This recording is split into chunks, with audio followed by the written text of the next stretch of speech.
Il est 8h18, la matinale d'Europe 1 avec Mathieu Béliard. Et l'invité de la matinale, votre invité, Sonia Mabrouk, c'est Richard Ferrand, le président de l'Assemblée nationale, député de La République En Marche du Finistère. Bonjour Richard Ferrand. Bonjour madame. La présence de l'Iran en marge du G7 est considérée comme un coup diplomatique, voire un coup de poker. C'est le cas ? Je ne crois pas qu'on puisse parler de coups de poker ou quoi que ce soit. Simplement, le G7, ça sert à partager les complexités du monde entre les différents chefs d'État et de gouvernement.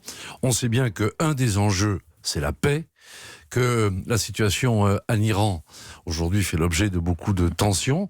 Et par conséquent, tout ce que le président de la République française peut apporter pour déminer, pour éviter que les tensions augmentent, est naturellement utile. Et vous savez, ça a des répercussions très concrètes. Parce que parfois, nos compatriotes se demandent ces grandes réunions de chefs d'État, à quoi ça sert. Vous savez, si demain, en Iran, les choses devaient se tendre plus encore, eh bien, très concrètement, le litre de gasoil ou le litre d'essence, il passerait vite les 2 euros. Donc vous voyez, le global, c'est le local. No comment, Richard Ferrand a répondu sèchement à Donald Trump pour un début de dialogue. C'est court. Est-ce vraiment la bonne méthode de procéder ainsi ? Certains parlent d'une diplomatie spectacle. Oui, vous savez, il y a toujours des pistes vinaigres lorsque vous prenez des initiatives fortes. C'est ainsi.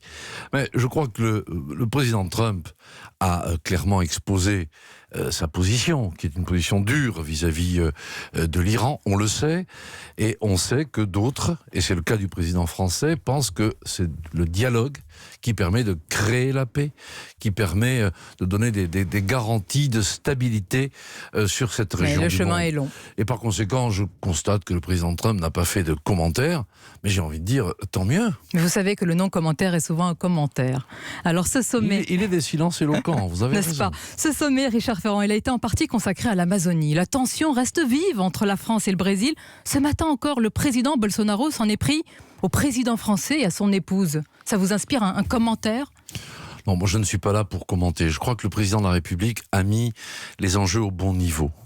Aujourd'hui, on sait bien que la forêt amazonienne est à la fois une source d'oxygène pour la planète et en même temps un lieu de capture de ce qui nuit et qui le carbone qui fait que le réchauffement climatique se produit. Par conséquent, il y a une responsabilité mondiale autour de cette forêt amazonienne. Et rappelons que par la Guyane, le président l'a dit, la France est un des pays d'Amazonie. Mais vous avez raison, mais l'indignation, oui, mais notre indignation, Richard Ferrand, n'est-elle pas sélective ?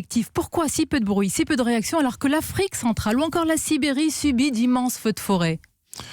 Non, c'est parce qu'il y a des choix politiques de déforestation qui sont faits au Brésil qui nuisent à l'ensemble de l'humanité et de la planète. Il est donc normal d'attirer l'attention des gouvernements sur les choix qu'ils font. Peut-être aussi que politiquement, c'est plus facile et porteur de faire la leçon au populiste Bolsonaro.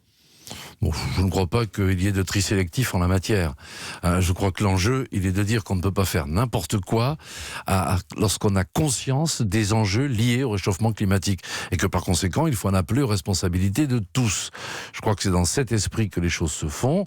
Il y a d'ailleurs des décisions qui ont été prises au G7 pour prêter main forte à la Colombie, à d'autres pays, etc., qui font face à des difficultés. Simplement, ce qu'il faudrait, c'est qu'on ne soit pas dans le déni du réel et que le gouvernement brésilien prenne toutes ses responsabilités, puisque, oui, c'est une responsabilité planétaire qui lui incombe. Je voudrais ouvrir une parenthèse, mais elle est importante. On parle beaucoup des forêts. Il ne faut pas oublier les océans, l'or bleu. Il y a une sorte de G7 des mers à Brest que vous préparez. Il ne faut pas oublier ce sujet. Alors, le G7 des présidents d'assemblée. Là encore, on attend du concret. Que je réunis à Brest. Les paroles, c'est bien, les actes. Que je réunis à Brest les 6, 7 et 8 septembre vont porter justement sur les enjeux des océans.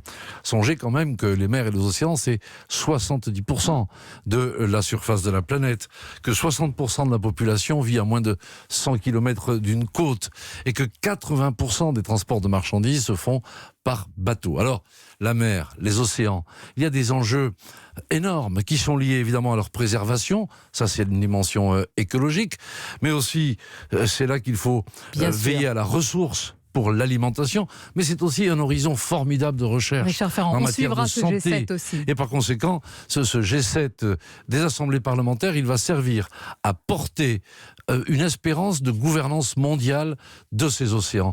Et croyez bien que ce thème a enthousiasmé l'ensemble des présidents de Je vais chambre. vous parler d'autre chose. Je ne sais pas si c'est enthousiasmant. Votre rentrée, la réforme des retraites, les suites du CETA, le projet de loi bioéthique de PMA, la crise des urgences.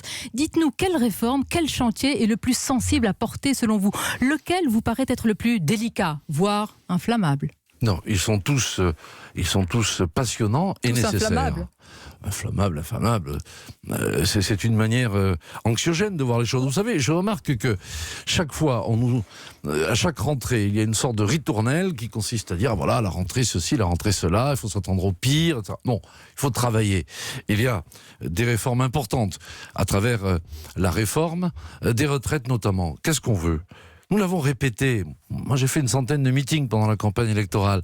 Nous avons dit, nous voulons que 1 euro cotisé par chaque Français ouvre le même droit lorsqu'il est en retraite. Aujourd'hui, avec 42 régimes différents, il y a des disparités, il y a des injustices. Donc, il faut à la fois donner un horizon sur ces retraites, créer de la justice et dire aussi aux jeunes qui pensent qu'ils n'auront jamais de retraite, que évidemment ils auront une retraite. Tiens. Donc ça c'est un enjeu très important. Et déjà, Jean-Paul Delevoye a mené un travail de concertation très approfondi qu'il faut continuer, parce qu'il faut continuer à transformer Voilà le mot, avec les Richard Français. Ferrand. C'est votre nouveau mantra, si je peux me permettre. Vous avez dit concertation, consultation, écoute, humilité. Vous avez parlé de ritournelle tout à l'heure. Est-ce que c'est pas également une ritournelle de rentrée, justement? Combien de gouvernements ont parlé de consultation, justement, d'écoute?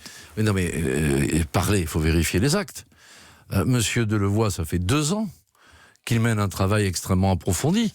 Donc c'est pas de la parlotte, hein, c'est du travail avec les organisations syndicales, les branches professionnelles, les experts de ce sujet. Donc c'est du travail très concret qui a débouché sur un certain nombre de propositions qui maintenant doivent aussi être mises en débat. Parce que les retraites, ça concerne toutes les générations et toutes les professions. Mais je note que vous avez cité plusieurs fois, Richard Ferrand, Monsieur Delevoye. Oui. Faut-il y voir le signe, ça y est, de son entrée? Il est sur le palier du gouvernement. Eh bien, écoutez, moi ça c'est pas mon travail. Hein. Oh, vous le savez. C'est le président de la République qui nomme des ministres sur proposition du Premier ministre. Mais je sais Moi, que vous allez nous confirmer un remaniement ou plutôt un changement qui se Puisque vous me parlez de prépare. retraite, comment aurais-je pu ne pas évoquer M. Delevoye qui porte cet enjeu depuis. Vous me parlez ensuite de la bioéthique, qui est aussi un sujet très important, mais là aussi, il ne faut pas que l'on parle que de la PMA. La PMA est un aspect, mais tout ce qui concerne la recherche sur les cellules souches, par exemple, qui vont permettre des progrès scientifiques importants. Richard Ferrand, donc la réalité... ce ne sont pas des questions politiciennes quand je vous demande si M. Delevoye rentre dans le gouvernement. C'est important. Pour vous, c'est un homme de poids dans les retraites. Est-ce qu'il doit défendre ce projet si sensible et si important dans le gouvernement? Mais pardon, je veux pas faire de langue de bois, mais c'est pas mon job à moi de nommer des ministres. Qu'est-ce que vous voulez que je vous dise? Mais est-ce que ce vous que je peux vous dire, c'est que Jean-Paul Delevoye le porte très bien.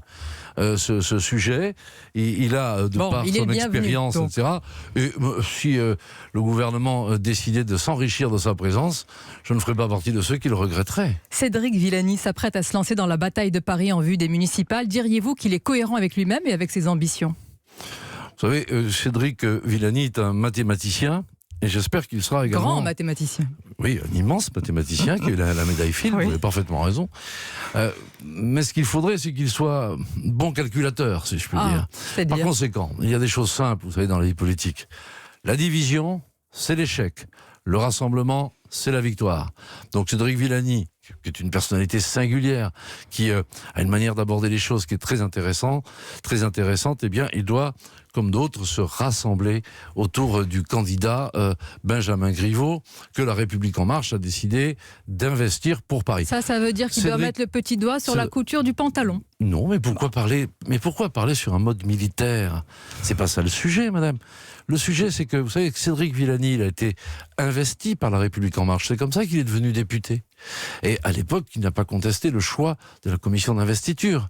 Donc là, la commission d'investiture a dit, nous estimons que c'est Benjamin Griveaux qui doit porter à Paris les projets de La République En Marche. Par conséquent, Cédric Villani doit apporter sa contribution. Vous savez, moi j'aime le rugby. Et ce qui permet d'avancer, c'est le pack. Et c'est quand on pousse tous ensemble qu'on arrive à sortir la balle.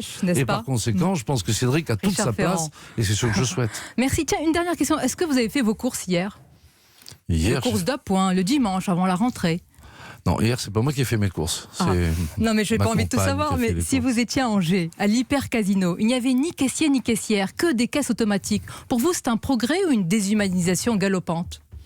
Si j'ai bien compris, c'est une expérimentation dont on saura si elle répond à l'une ou à l'autre des qualifications que vous venez de suggérer. Merci Richard Ferrand d'avoir été notre invité ce matin sur Europe 1.